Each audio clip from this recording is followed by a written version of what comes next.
अऊज़ु बिल्लाहि मिनश्शैतानिर्रजीम बिस्मिल्लाहिर्रहमानिर्रहीम अल्हम्दुलिल्लाहि रब्बिल आलमीन अस्सलातु वस्सलामु अला रसूलिल्लाह सल्लल्लाहु अलैहि वसल्लम रब्बिश्रह ली सदरी वयस्सिर ली अमरी वहलुल उक़्दतम मिन लिसानी यफ़क़हू क़ौली। अस्सलामु अलैकुम रहमतुल्लाहि व बरकातहू। सब जनां को तुम्हें भी ये वीडियो देखने के पहले दरूद और सलाम पढ़ को ये वीडियो देखना शुरू करो। आज का 5 मिनट का मदरसा को अब चलता है 12वां महीना ज़िलहिज्जा का 10 तारीख के बारे में इंशाअल्लाह 10 हदीसा हती उसे मालूम कर लेने की कोशिश करेंगे। पहली बात इस्लामी तारीख़ के बारे में, सुल्तान महमूद गज़नवी अलैहि रहमतुल्लाह के बारे में।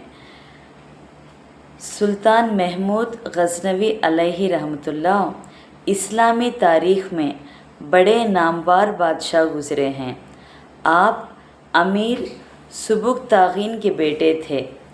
350 हिजरी में पैदा हुए और आला तालीम हासिल की।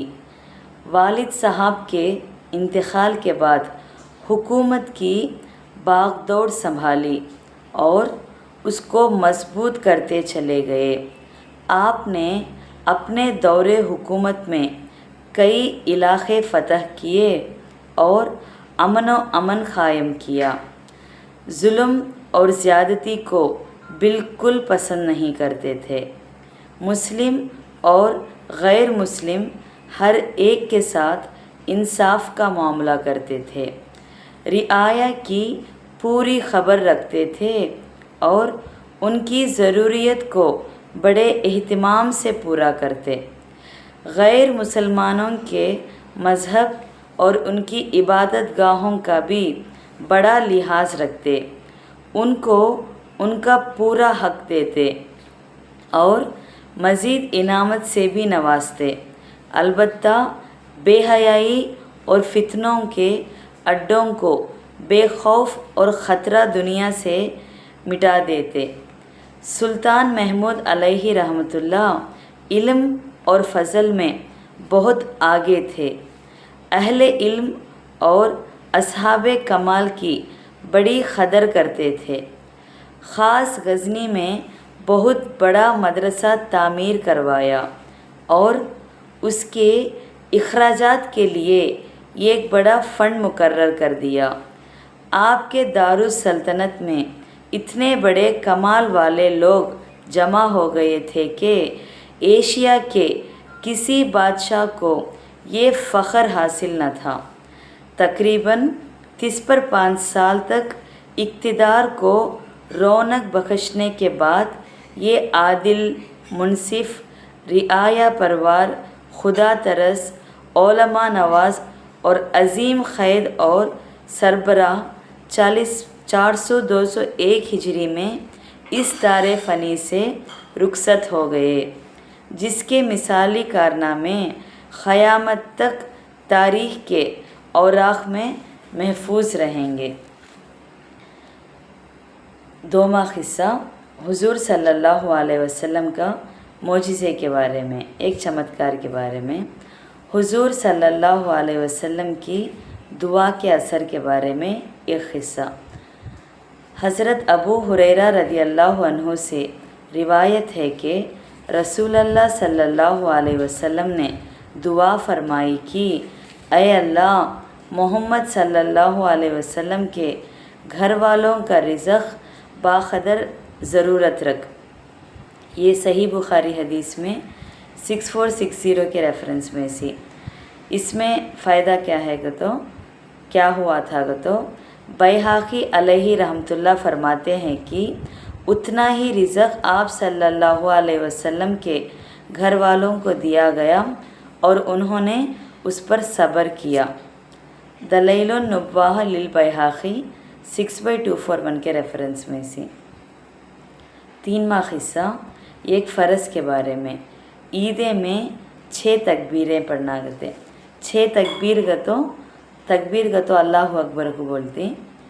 ईदुल फ़ितर और ईदुल अज़हा की नमाज़ों में 6 ज़ायद तकबीरों को अदा करना वाजिब है।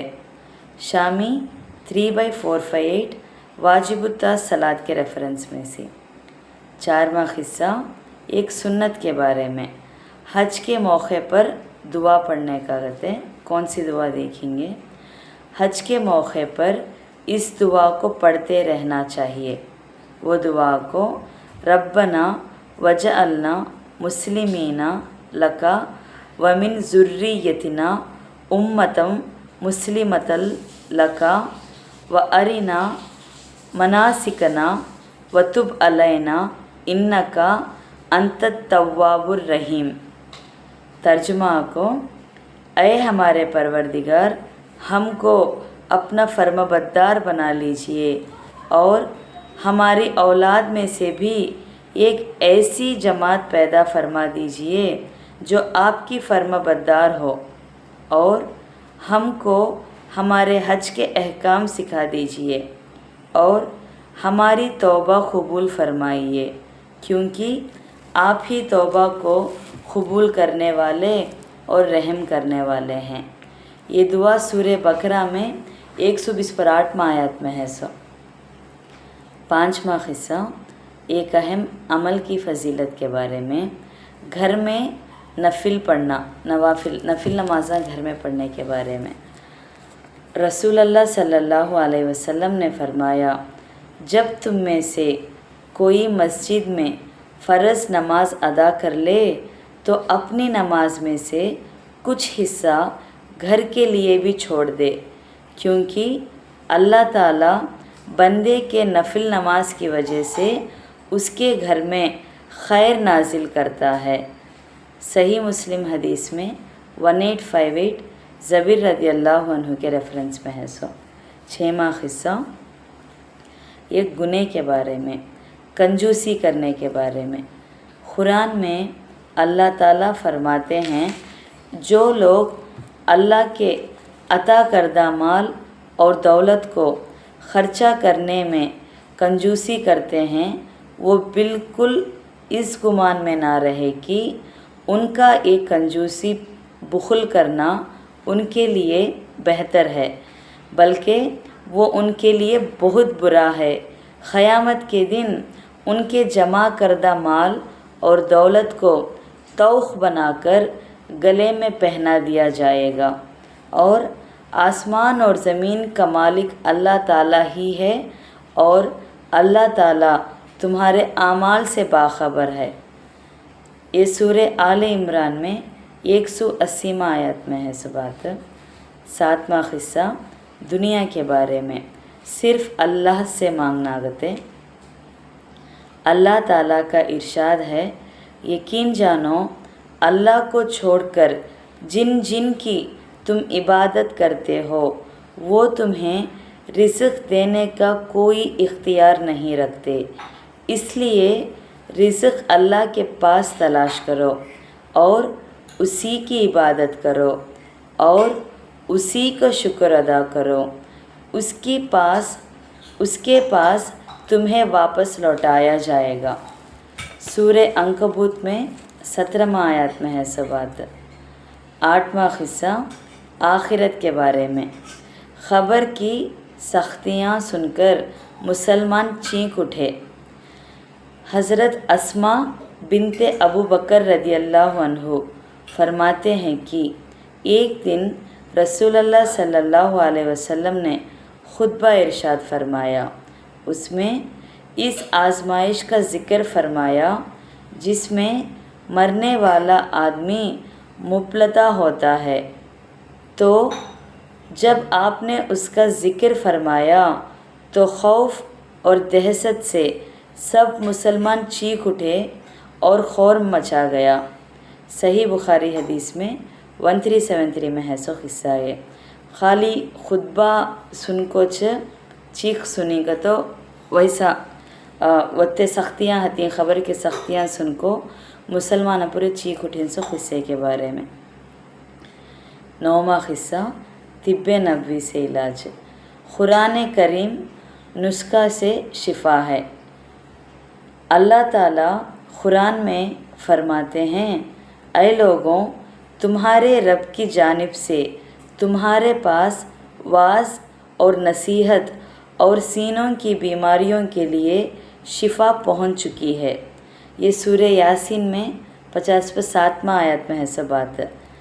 کیا بولتے ہیں گے تو قرآن مجید بدنی اور قلبی بیماریوں کے لیے شفائے کامل ہے، قلبی کا تو دل کے، اور دنیا اور آخرت کے تمام امراض کے لیے شافی علاج ہے۔